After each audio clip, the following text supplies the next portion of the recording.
Welcome everybody to the Halloween 2020 edition of Markonomics 101, also called Hoot Loot. It is October 31st in the year 2020. This is the Halloween edition. And here you can see I'm in hell, burning for all my sins that I've had during my life. Well, I've had a couple, but not that many. Well, I've had a few. Well, never mind. Quite a few. We'll talk about another day. But in any event, if you want to be chilled to the bone, this is the place to come, because we give you education, information, no fabrication. This is where you come to hear the real deal, the real truth about the markets. No financial media spin here at all. All right. This is Halloween, and it is deadly serious what we are facing right now. If you're an investor and you have a lot of money in the market, you ought to pay attention to what we're going to talk about, because not only are we going to say all the things that are at risk right now, but we're also going to tell you where places are of opportunities as we go through this presentation. So let's start. All right, let's start with the S&P 500. This is the 20-year chart. And I like to start with this because this gives the big picture. And the big picture is we're in a reverse wave. And that means that we are in a series of higher highs and lower lows, kind of like a megaphone is what it looks like, or a pennant, or like a bullhorn. See, and point number 7 is the last high of this bull market, and the S&P just made that. We said that months ago that it was going to make a new high before the election. It did. This is it. I don't believe the market's going to make it another new high. Any market, as a matter of fact, except maybe gold down the road. But right now, it's a time to be in cash, and be thankful if you are in cash. So here's the NASDAQ over 20 years. This is also, long bull market. It's way above its uptrend. It got to all the way to 12,500, and the uptrend line is only at around 7,000. That's like 75% higher than the uptrend line. That is really overbought. That is really overstretched.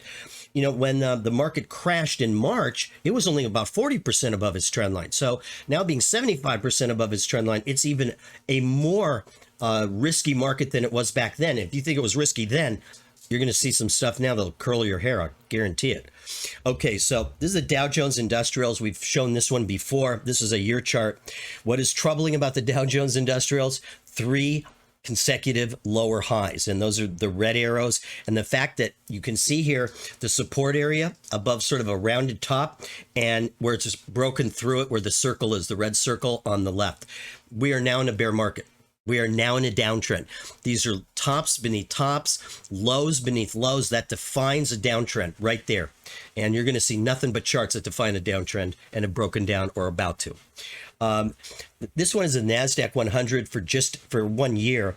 And as you can see, we're actually still above the support line where the red horizontal line is, where we also see the red arrow. It has to break that. It probably will. I'd say odds are that it will. And the reason I say that is because basically every stock just about that has any market weight is breaking down. So we're going to see that individual. Here's an index. This could happen anytime now. It could gap through this on Monday for all I know. We don't know how this thing's going to open up. Sunday for the overnight markets should be really interesting to see how things trade, especially in anticipation of an election that we get all kinds of things said in the reports that we just don't know what's going to happen. So this is Standard & Poor's 500 for 1 year, also just above its support line and just about to break down too. It could bounce again. That's always a possibility. So I wouldn't totally be fixated on the fact that it's going to go, immediately down, but we're in a bear market. I mean, that's the part that's important here. The market trend has gone from green up to red down. So, if you're holding stocks long, you are going to be losing money in them progressively in a bear market. So that's the thing to get through, and understand that what we're trying to do here is help you by not giving you the type of information that causes you to make bad decisions, but the type of information that will lead you to the better decisions, one of which is going to cash or being in cash already, which is what we've been suggesting for the last several weeks. Let's continue on. This is the Dow Jones Transportation Index, or as we call it amongst us very politically correct market analysts, the Transgender Americans industrial average. And as you can see, it's right above support. It's just about to break down with the Dow. The Dow's already broken down. When if this thing makes a new low, we will have a Dow theory sell signal. I talked about a Dow theory buy or sell signal several times. This made a new high. The Dow Jones Industrials did not. That generates a Dow theory sell signal. Really old type of theory, probably not that meaningful. I wouldn't put much stock in it, but again, it just shows that everything is pointing like that. So let's continue on. Apple. All 5 of the major NASDAQ companies reported last week. Apple did, and supposedly had a tremendous earnings report, but look at it. Below the trend line and now breaking down, about to make a new low right here where you see the outside of the circle toward the right of the graph. We're about to make a new low in this thing, or a new recent low. This thing is in a downtrend too. And if Apple's in a downtrend and Amazon's about to be in a downtrend, it's about to break down from a head and shoulders high. Been talking about this for weeks, and it's just right about there. And they supposedly had a great earnings report. Earnings have nothing to do with the direction of the market. I just want you to know that. Neither does the election, other than for maybe a couple of hours. The market is going to go where it's going to go, and that's down regardless of who wins and who doesn't win and who loses and who doesn't lose. So Amazon is also, it's peaked, and it's had a great run here. It's more than doubled in the last 6 months. That with an economy that's halved in the last 6 months. I don't know how you explain that, but maybe Ace can on his birthday. It's his 7th birthday, in case I didn't tell you. Also, that reminds me, we lost Sean Connery today, Agent 007, and I'm really sorry to see him go. He was the best James Bond of all time. Now, this is Facebook, the fact checkers euphoria. I'm going to check a fact here, and I'm going to say that Facebook is going to go down. And that I say because we have basically broken down from an uptrend line that was very long established. And look at that big leg down on that last Friday. I mean, Facebook, all of the big companies just got nailed on that day. And it was toward a weekend. They broke patterns. I mean, Friday was a disaster for the market's technical strength or weakness, depending on how you look at it. Here's Google, supposedly the best earnings report of all of them. And even though it went up on Friday on really what was supposedly good earnings, it closed near its low, which is a really bad sign. That means it's probably going to gap down on Monday, and it's just going to join the rest of them and complete its head and shoulders or its rounded top and join everything on the downside. That's what's coming. So Microsoft, again, perfect head and shoulders. It is right at its support line where that arrow is. It's just about to break down. When everything's in gear like this, the odds are really high that everything's going to go in the same direction. So we're looking for anything that might, change our minds or dispute it. But I would say right now, it's almost unanimous. And when I look at the charts, it's that scary. Here's Tesla. Even Tesla's now broken down. This was the best looking chart before, and it actually broke up out of a triangle, where that circle is, and now it's broken down. Supposedly had great earnings too. But again, earnings have nothing to do with it. They are a fiction. They're done by the CFO of a company, and they're basically manufactured to look good. So the stock goes up. But things like fundamentals in the short run and trading, these kind of things don't really matter. What happens is the market's going to move in the direction. It's just looking for an excuse. So if earnings come in and it's going to go down anyway because it's already gotten too many buyers, it's overbought, what's going to happen is it's going to be disappointing. Stock's going to go down. There'll be too many people who bought it now want out on the good earnings announcement, and so the stock goes down. That's kind of how it works. Too many people rushing in, jumping on the boat, leaning on the wrong side and tipping it over. So that's Tesla. And let's go on to gold. This is the double leveraged ETF called UGL, or ugly. And it's looks like it's about to break down too. I mean, I've drawn this triangle so many different ways in the last few weeks. I'm almost embarrassed. This kind of shows you the art part of charting, is that there is a science to it, but there's an art part. And I've drawn this differently, but no matter how you draw this, you still don't get a good conclusion out of it. It's still going to look bad. And I'm going to show you the few individual companies. And this is silver right here. AGQ is the double leveraged ETF in silver. It's broken down, as you can see from that red arrow.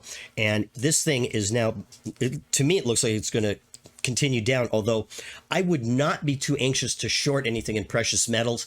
They're in a long run bull market, and you really can get caught pretty easily. I'd rather go with the stuff that's really overvalued and it's on its way down. That's the kind of stuff you want to be on the short side of, not something that's just kind of having a counter trend move in a long run bull market.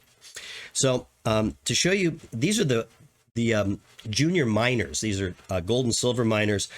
They were actually holding up pretty well. They broke down also where you see that red circle, and they're in a downtrend right now, but not a terrible downtrend, but I would not want to hold them in a downtrend of any kind. You know, they're just not worth it. So if you have these, you might want to either lighten up a little bit, or, you know, I would not be a buyer here, but there will be a good time to buy. Believe me, it's just not now. This is Coeur d'Alene. I talked about this last time as actually having been one of the stronger companies. It's a silver miner holding up its trend, but you can see it broke its trend line right there with the red circle and the red arrow.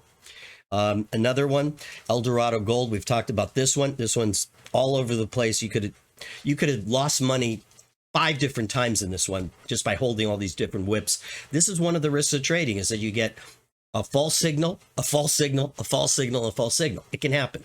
You know, it's just a matter of odds, and sometimes the coin can come up tails 5 times in a row. It just so happens, you know, once out of 32 times.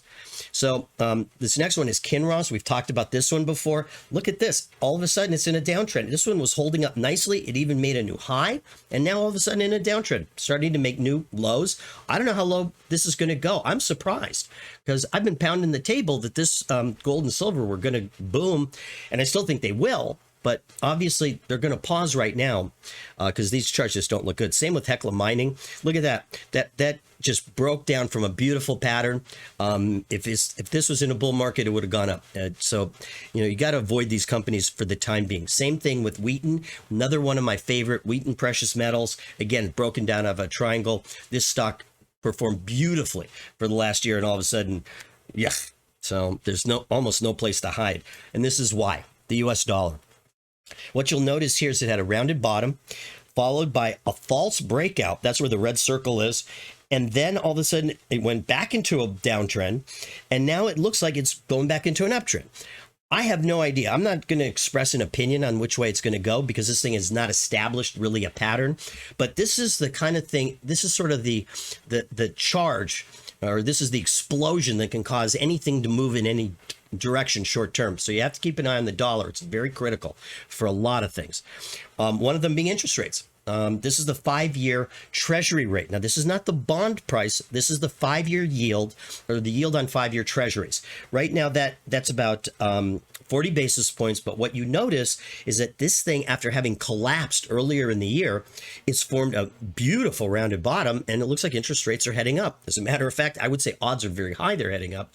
And that's not good. It's not good for the financial sector. It's not good for you. It's not good for anybody other than people who save money. Those people are going to be rewarded for a change. So we're going to go on here to the 10-year, also rounded bottom. And you look at it, and this thing, it looks like it's going right back up, at least to where it was earlier in the year, maybe half the way, maybe all the way, but it looks like a significant move coming in interest rates. Here's a 30-year treasury. It looks even more bullish. Now, the scary thing about treasuries moving up from these lower levels is this, and I said this a little bit last time, but I want to try to explain this. Bonds have, like, this is a 30-year, so it matures in 30 years. That's what the maturity means. The 30-year means that principal comes due in 30 years.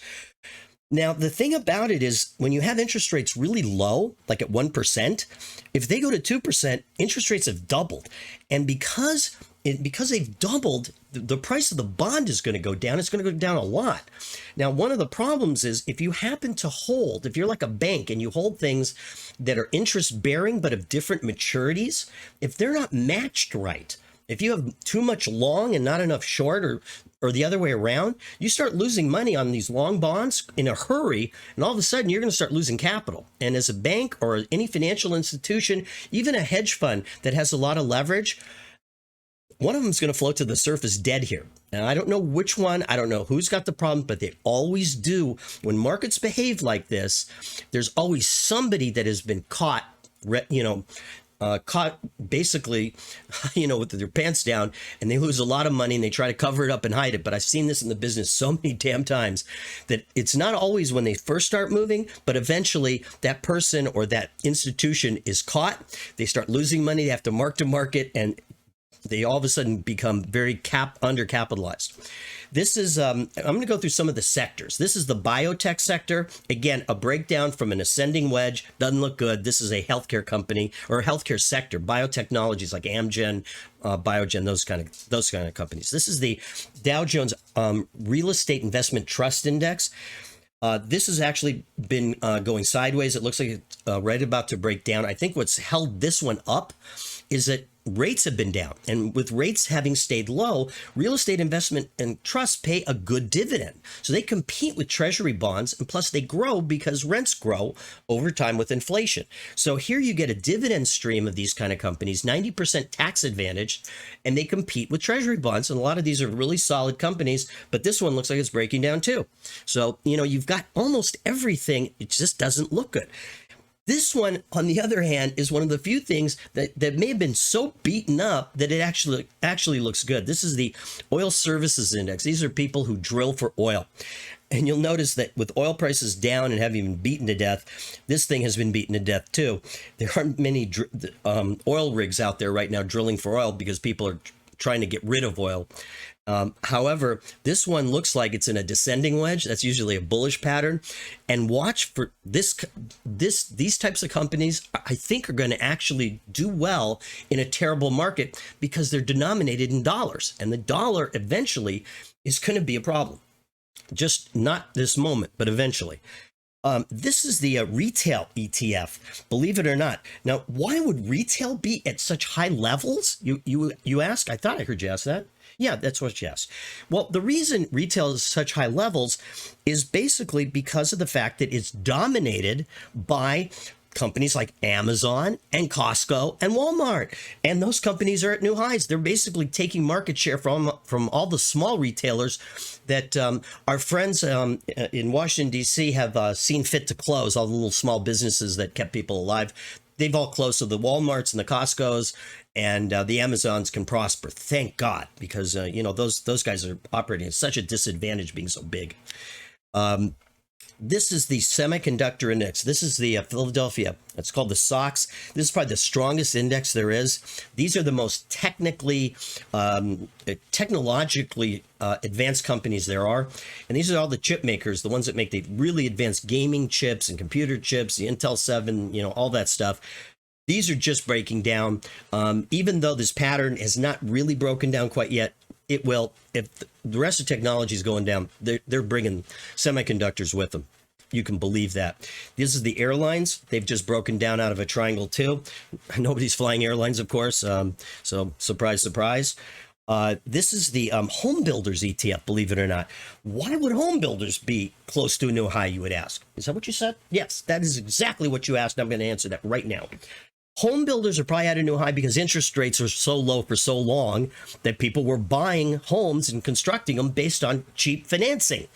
Really a bad thing to do, because once those rates go up, those projects are all uneconomical. And if you happen to be a bank that's lent to a big housing project, oh no, that's not going to be a good thing. You're not going to get your money back. So there's going to be some loan loss reserves. These things are at new highs, but they're breaking down because interest rates are breaking down, and that was what was holding them up. Next, healthcare. Healthcare is one sector that tends to do pretty well over long periods of time. Even this one is broken down. So, healthcare is one that, people are getting older. They may not be dying in droves, but they're certainly getting older, and this ought to be doing well. It's not. This is the most likely to do well I can think of in this kind of a demographic environment, but it's not. So these are going to break down too. And this is the oil index. These are the multinationals like Chevron and Exxon. A little different than the drillers. The drillers are the guys like Halliburton and Baker Hughes. They basically drill the wells. These guys are the ones that pump them, explore for them. They refine them, transport them to the gas stations, and then get into your cars. But look at this, a long-term descending wedge. Oil's probably gotten beat up about as much as it's going to get beaten up. And this actually may be a place of some bargains. We'll continue to follow it. I'm not going to advise anybody to buy anything here, but keep an eye on this, because oil might be something to be worth looking at. Similarly to like gold, I mean, it is a commodity and it is a commodity denominated in dollars. So this is also the another retail ETF, same thing as the last one, dominated by Amazon, Costco, and Walmart. Bank index, talked about this a lot. This one has broken down, and again, interest rates, duration mismatch, crummy loans, lots of defaults. There's all sorts of reasons that the banks are going to be in trouble here. American Express, one of the blue chips. Again, we've talked about it. It's broken down. This is Bank of America. Please make Bank of America great again, because this company stinks. I mean, the company's probably fine, but the graph, the chart really looks bad. It's not a good investment right here, right now. Berkshire Hathaway, we've talked about a lot because it's like a bank holding company, and it's run by the world famous Warren Buffett, who is known for nothing but making great investment decisions, but he does lose money occasionally. And here's going to be a time where he's going to lose money because he owns so many banks. You know, he's like a bank holding company, plus an insurance company, plus a real estate company, and a lot of Apple. I don't know why he has Apple and a bunch of banks, but that's what he tends to like. This thing is broken down. That's really significant. This is one of the top 10 market cap companies, probably the largest non-tech cap company there is. Citigroup stinks. I won't even talk about them too bad. JP Morgan should be a blue chip. Doesn't look good either. We've talked about this one. Morgan Stanley, an investment bank, also right on support, right about to break down. Nothing here looks good. Wells Fargo has broken down. Look at that. I mean, it's gone to a brand new low on Thursday and Friday. This is a great big bank. If this thing gets into trouble, we as an economy are in trouble. We as individuals are in trouble. We here at Markonomics 101 are going to try to keep you out of trouble by pointing these things out to you early before other people do, before it's too late. All right. Some of the world markets too. This is the CAC Laurent en français. And basically this one is broken down below support. Also, as you can see on the right, so the French market's going down. This is Germany. The DAX, broke down out of an ascending wedge. It looks like terrible. And this thing, you know, this is one of the biggest economies, you know, in the world, certainly in the top 5. And this thing is heading straight down.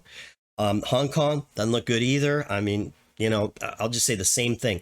This is the Kospi. I use this South Korean index because it's a good indicator of export activity. This is mostly an export economy. This one's about to break down. So, you know, it's right there at support. And the Nifty 50, this is India's market. It's probably the healthiest market there is in the world. And it's probably because the economy is still relatively healthy.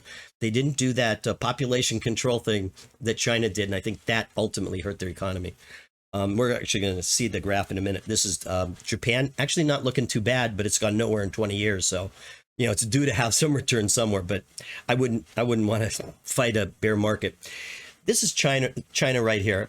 Now, it looks like it's at a high level, but it really isn't. China is not nearly as strong on paper as it appears to be to the media and the people who want to scare you about it. You know, right here, it's about to break down. So China's going to join the rest of the world probably in some kind of recession, depression. I don't know what is going to happen here, maybe a double dip. But here's China over 20 years, okay? And over 20 years, it has gone nowhere. Okay, this is not the powerhouse that everybody says it is. They're really good at manufacturing flus and sending them around. They've got 19 of them out here. So they're good at that. You know, if you could only sell the flu for something, these guys would be making money. So now I'm going to tell you about a couple of the securities that we're actually looking at and participating in a little bit. This one is called the ProShares Ultra Short Dow, or DXD. This is a leveraged inverse ETF. So it's 2 times negative. It goes up when the Dow goes down. This is one that we have a position in, and it's going exactly the opposite of the Dow. This is more of a short-term 2-hour interval chart, 3 months, not a year. And the reason is these are trading vehicles. They're not really investment vehicles because of the leverage and the fact that they move so quickly. So this is the Dow one. It still looks really good, and the Dow just broke down. So I'd expect more upside. This is the NASDAQ. Its symbol is QID. This one is also broken up, which means the NASDAQ is breaking down. Okay, remember, these are inverse to the NASDAQ here. The last one inverse to the Dow. And so this is QID. This one is inverse to the Standard & Poor's 500. Same kind of pattern. It looks like it's going to continue to move. We'll see. All the charts look terrible. I'd be surprised if they did anything other than just a little bounce. They look like they're ready to go. And then finally, this is the one, probably my favorite. This is the SKF. This is the ProShares Ultra Short Financials. And because the financials are in so much trouble, going short this industry group, double leverage, I think is a good speculation. Actually, I wouldn't bet the farm on it, but it's a good speculation because you're short all these financials that are getting hammered. So these are the ones I'd be taking a look at. You might want to take a little position in them. You could also use them as a hedge. If you're long a bunch of banks, you might want to hedge it with this, buy a little bit of this as an offset to your long position of the banks. That's another thing you can do other than sell them. Because right now you're in no man's land. You don't know what the hell to do. But if you've looked at it, if you recall the graphs and the charts, they show a long distance down. So I would not be too worried about catching the top here. I'd be worried about riding it all the way to the bottom. Anyway, that's it for today. This has been an action-packed program. Lots of stuff going on in the markets. Interest rates heading higher. The financial sector's in trouble. There is some stuff to buy. Be informed, not misled. Please like us and subscribe to us because we are here to help you. That's the only reason I get up in the morning, is to make sure you don't lose money and preferably make some while you're at it. Anyway, we'll see you next time for our next program.